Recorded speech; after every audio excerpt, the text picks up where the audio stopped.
In 2016, I had $1,000 to my name, sleeping on a gym floor. 9 years later, I broke the Guinness World Record for the fastest selling nonfiction book and generated over $106 million in sales in a weekend. In this video, I'm gonna show you how I'd build a business if I started all over. So first, either sell extremely expensive stuff to a select few or sell something super cheap to everyone.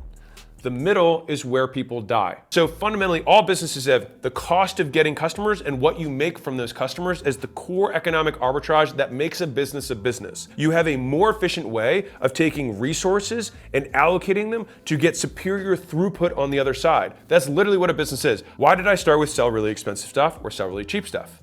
Let's dive in. So having worked with thousands of businesses now, I can tell you that it is significantly easier when you're starting to sell extremely expensive to a select few. And the reason for that is that you have to make enough money to be able to serve the masses. So if you look at Tesla as a great case study for this, Tesla started with a $250,000 Roadster, clearly selling to a select few. And it was like a beta test car. So like it definitely wasn't like completely street ready, all this stuff. But from the few that they were able to make, they were able to get enough money or enough proof of concept to then eventually get to making the S, right? And then after making the S for a few years, then they were able to work their way down and make the Model 3. And so the idea is that you start high and then you can work your way down. And so despite what most people believe, one of the simplest ways to create an expensive offer is to sell your time one-on-one, even if it's unscalable. Now I'll give you a personal story and then I'm gonna sell you on why I think this is actually useful. When I started my personal training business, which was a gym on Huntington Beach, I had a client who wanted personal training. Now my gym wasn't a personal training gym. It was a large group training and semi-private training gym. I did all group, there wasn't any one-on-one. But this one guy got referred to me because he had some like specific mobility things and like whatever. He liked me and so he ended up doing personal training with me. Now this guy would do 5 days a week of 90-minute training sessions, which is huge for a personal trainer, right? So I'm making, I think I was charging $125 an hour or something. So I was getting almost like $180 a day for that whole period. So I just remember that I got something in the neighborhood of like $4,000 or $5,000 a month in cash. He paid me in cash. It was amazing. That I would get per month from this one client. And the thing is that me having that one-on-one time gave me the cash flow that I needed nothing from the business, so I could just keep reinvesting the business's money to growing it faster. And so a lot of people have this fear around like, oh, it's not scalable. It's like, it doesn't have to be scalable. Like when I speak to business owners, they have a lot of limiting beliefs around charging a lot of money or selling their time. And so I want to drive this point home and give you a lot of reasons to show why it is superior, especially when you're starting out, to sell your time one-on-one, even if it is unscalable. So let me kind of sell you on this. So number one is that you will learn more from fewer high-value clients, all right? And if you're around those higher value clients, you will work with better people and it will shift your belief set about who really is in the market, right? Like if you've ever struggled to sell a $50 membership as someone who has, it's insane when all of a sudden someone's like, here's 15 grand. You're like, what just happened? 15 grand? That's $3,050 sales that I'd have to make in order to get 15 grand. That's how absurd that is. But when that happens again and again, it shifts how you see money and what services you think about creating. The next one that people get hung up on is like, well, I don't want to sell my time because selling your time is what poor people do. Let me learn you some stuff, all right? Which is every single person on planet Earth earns money per hour. They just don't necessarily denote it per hour. But all you have to do is take what you made last year, divide it by 2,000, and guess what? Voila, you have your hourly rate, which means you worked 40 hours a week, assuming you work 40. And so even if you work project-wise, you spent a certain amount of time on that project and you were remunerated, little fancy word. You got paid based on that work. And so even something like an investment where people are like, well, you know, investors don't trade their time for money. Of course they do, because you think, oh, Warren Buffett bought this company. He just wrote a check and then that was it. He was done. But what we're not taking into consideration is the amount of analysis that he does on macro markets, the amount of research that he's doing on a regular basis, the 1,000 other deals that he did all the due diligence on, then to say no, to only decide to do this one deal. So when you take all of that work in aggregate, for sure he's working. Now, after he makes the investment, assuming he has no effort inside of it, which isn't always true, but assuming he had none, then at that point, he would get increasingly larger returns, but still on a fixed amount of time that he put in. So the proof point is you live in time and you earn money in time, which means everyone has an hourly rate. And so the idea here is that as long as the thing that you sell your hourly rate for is more than you currently own, you will make more. Next point, when you are doing one-on-one, especially in the beginning, you have significantly more flexibility in delivery. That means because it's one-on-one, you can change things on the fly. And also when you have fewer clients, you can make these kind of quick iterations. So this kind of relates back to the first point of like, you learn a lot faster when you can just have these tiny little pivots. You don't have to change these systems. You don't have to retrain staff. You don't have to you don't have to recode. You don't have to have the scalable solution fixed perfectly. It's a great way to beta test ideas. The next one is that because you can still cap the time that you choose to spend with clients, you can still make sure that you're allocating as much time as you need to do everything else. And one of the big lessons that I've learned in terms of making more money is that when you have demand, cut supply. And so when you cut supply, what does that do? Why is the acquisition.com logo two concepts? Leverage, which is a fulcrum, and then a supply-demand curve. Because those are, in my opinion, the two most powerful concepts in business. And so when you have supply and demand at work, which we do, the reason one-on-one is so powerful is because the supply is so contracted, so fixed, it's so small. And so it forces, as long as you don't have limiting beliefs, which is why I'm trying to make this for you, it forces you to raise your price. And so the next one, and this is controversial, you make the money. Nobody else does. If you trade your time for the money, you have 100% margin. It's fantastic. Now, some people are like, well, my hourly rate. It's not though. You're awake. Your hourly rate is the food that kept you alive. That is your hourly rate. Beyond that, the rest of it goes in your pocket. And so what people lack consideration of is like every business can have 5 one-on-one clients. Now, when you're like, how would I do this in a lawn care business? Well, it's just who's gonna be your account rep. You can say some people get your cell phone and some people get the account rep's phone. Who's gonna lead who's gonna actually design the whole garden? Is it just one of my guys or is it gonna be me? There's always an opportunity to make yourself the super premium version of whatever it is that you have. Now, here's a fun one. I wanna break this belief because I know the next one that comes up, which is, it's still just not worth my time. Bro, it is worth your time if I gave you $1 trillion. And so the idea here is not, is it worth my time? It's you have to fix the price so that it is worth your time. Not you would begrudgingly do it or think to yourself, well, no one would ever buy that or no one would ever spend that money or I think someone would be crazy. Fine, let them be crazy. Let people live a little bit. Let them be wild. Let them be a little spicy. If they want to pay you more money, you should give them the opportunity to do so. That's the point here. Now, what else happens when you have a super high ticket, unscalable, premium, one-on-one experience? You lift your entire brand. Because if you charge $10,000 an hour, something absurd, doesn't matter. And the thing that you have is $100, you can then have a very natural narrative of, listen, a lot of people can't afford to work with me one-on-one. That's totally cool. I've taken the lessons I have here and I put them in a scalable format for everyone. It literally increases the perceived value, not just from the anchor effect, but from the narrative, the association, the branding that occurs as a result. Because even if you charge that and no one ever buys it, they still assume, because that is the narrative and that's what you put in front of them, that big price tag, the value associated with it, still gets transferred to a degree to the lesser thing that you have that might be scalable. Every business can do this. This is the action step before we get into tactics on how we can make something be perceived as more valuable. The action step is this: just have the price listed wherever you sell. And if you don't list it anywhere, say the price when you offer. And here's the thing that people mess up about this. You must confront the high price. You have to confront it. If you just say oh yeah, working one-on-one with me is $10,000. But anyway, what most people want to do is, no, in order for an anchor to work, you have to allow the prospect to make a full consideration of the decision, which means you have to say, hey, would you like to work with me one-on-one? It's 10 grand an hour, right? And that's, I think, the highest likely thing that I can do to help you get to where you want to go. Now, the thing is at that point, what do? We shut up. We let them talk. Why? Because talking might result in them saying yes. And if they say yes, you get money. That's amazing, right? And so we're at this point, right? Now, if they then balk, you say, don't worry, I'm gonna pull out a couple of the components of this and give you this thing that has 90% of the elements of this first thing, but it's significantly more scalable. How's that work for you? They'll be like, oh my God, thanks so much. This sounds amazing. This is exactly what I need. And they buy. But the thing is even if, and let me do the math for you because this is important. Let's say you have a $100 thing and you have a $1,000 thing. And let's say of the 100 people, 10 of the 100 are buying the really expensive thing. So 90% of people buy the $100 thing. What does that do to your business? Guess what it does?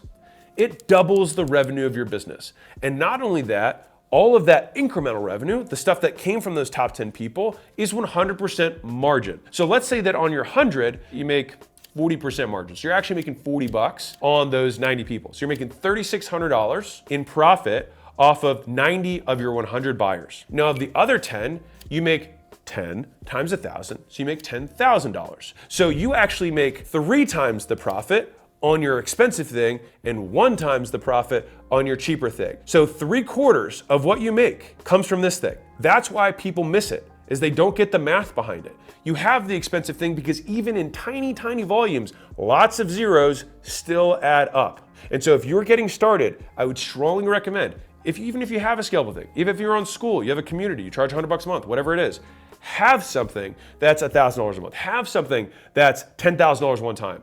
Have it up there. Just make it available. And so I'm gonna give you 3 different frames to working through this. The frame number 1 is, what if we charged 10x or 100x more than your current thing? What would you include? Just go crazy with it. Just think, if instead of $1,000, if someone gave me $100,000, what would I do? Just write down everything you would do. And then look at the cost of doing all those things. What you'd be amazed by is many of the things that you have these ideas for don't actually cost that much. And so cross out the ones that have hard costs and then look at what's left and then say, well, I think I could do that. And then we ask the question, would you be okay doing that for $1,000 or $10,000? You might say like, well, yeah, for 10 grand, I would do that. Make it available. The second way to think about this is, if I had to make a service or a product that was only grown off of word of mouth alone, and all you have is this one customer in front of you, and the only way that you will be able to get more customers is if you get that customer to tell their friends about your stuff, what would that customer's experience, what would the service, what would the components of the offer look like if that was the requirement? Write down all of that stuff. And if you're willing to do that for a higher price, present it. An amount greater than 0 will say yes. And I'll give you a third frame. This is different than the other 2, but I think that's still very valuable when you're thinking through how to make something more valuable. If we had to take everything out of it that is unscalable, but we have to make it worth 10 times as much, now how do we do it? So this gives you 3 different intellectual attack vectors to think through the value creation for making your more expensive one-on-one unscalable thing that in many times will make you more money, especially in the beginning, than your less expensive thing. And the other part of this is that it makes for great marketing. One, because you can say, hey, this is one of my clients, one of my private clients, one of my individual clients. And what that does is people are like, oh, this guy must be a little bit, has more authority, right? On top of that, when you share the learnings from those quote private clients, it gives you marketing material to actually talk about, right? And where do you think your best case studies are gonna come from? There. And so you're gonna get amazing case studies. You're gonna have amazing marketing materials in terms of the learnings and lessons that you're gonna have. And then one of the things that I personally prefer is that these people are way cooler and they will be people that you actually end up being friends with that you like. And they're the ones who actually shift your worldview, because you actually will spend more time with these people than all of these people. And that will shift you in the correct direction. Now, let's deconstruct value in a tactical way so that we can take the 3 frames that I just gave and do even more with it. Here are the 2 steps, very straightforward. Pick the right avatar. Do not try to make your unscalable expensive thing and then think about the person who's currently buying your thing for $100 and think, what would this $100 person be willing to spend $1,000 for? Do not think that. Likely, the person that's gonna spend the $1,000 is a different person. So you have to think about that person, not the person underneath. Next, once you have this avatar, they have the money, they feel the pain, they're easy to reach, right? Then we have to think, how can we describe their pain more accurately than they can describe it themselves? And so the big hack, and this is also new with some of the AI stuff that's out there, is go into the books that people are buying in your niche and then extract the reviews and then get the quotes that are specific to their pain. And so one of the really interesting things about copy is that if you can articulate someone's problem better than they can, they will inherently believe that you can solve it. So this is what we're talking about, the dream outcome. It's like, make sure we're talking about the right avatar, about what they really want in the way that resonates with them specifically. Because pain and persuasion only exist in the specific, never the vague. And if you do this successfully, their pain and your description of their pain can be a better motivator of persuasion and action than a greater promise. So how do we then reverse engineer what someone actually wants? They don't really want your time, they want to buy an outcome. Now, why is one-on-one a valuable vehicle? Because the perceived likelihood of achievement when you do something one-on-one in an unscalable way actually goes through the roof. So if I had a meal plan that I gave you as a PDF, or I said, I will talk to you one-on-one every day, the outcome is still I want to lose weight. But the likelihood that they're going to get there is going to be significantly higher. The likelihood, the ease, how easy it is for them is going to go up. And all of these components play with one another. So that's the outcome side. Underneath of that, we have perceived likelihood of achievement, which I touched on briefly within the vehicle of one-on-one. But within this case, your reputation over time acts as almost an implied guarantee.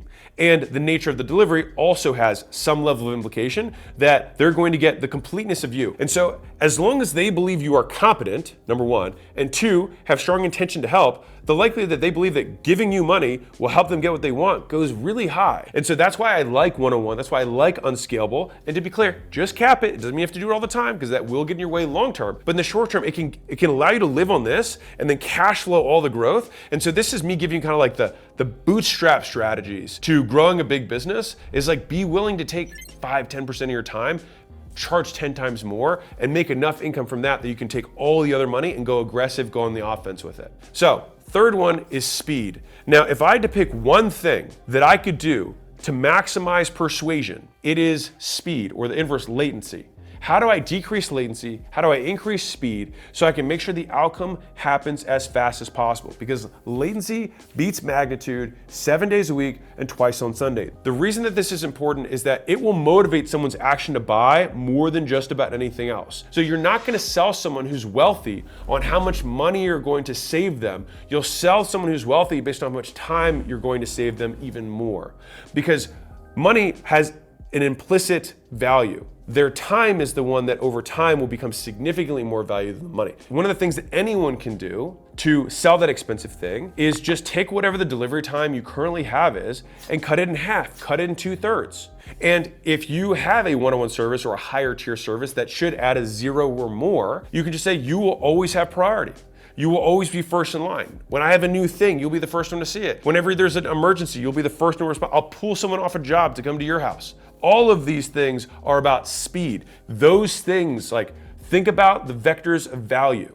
The higher the number, the more done for you, the more turnkey someone expects something to be. This is how you reverse engineer ease. You go through the customer experience and you take a note every time you have to do something. Now you might find out that in order for someone to get the outcome that you want, they might have to take 10,000 actions. And so then what we do is we systematically go and reverse and delete friction point by friction point, actions that they need to take. And so this is the process of making an exceptional product. Now, it might cost you more money to make this product, which is why you charge more money for it. So if you have, of course, there's technology that can automate some of this, but for many services that exist in the real world, which 70% of people or 80% of people in the US at least are service-based businesses, then you're going to spend some more money.